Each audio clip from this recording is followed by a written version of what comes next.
अस्सलाम वालेकुम प्यारे बच्चों, मेरे चैनल पर खुश आमदीद।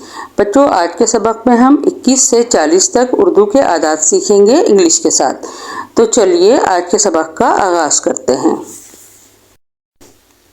21 21, 22 22, 23 23, 24 24, 25 25, 26 26, 27 27, 28 28, 29 29, 30 30, 31 31, 32 32, 33 33, 34 34, 35 35, 36 36, 37 37, 38 38, 39 39, 40 40।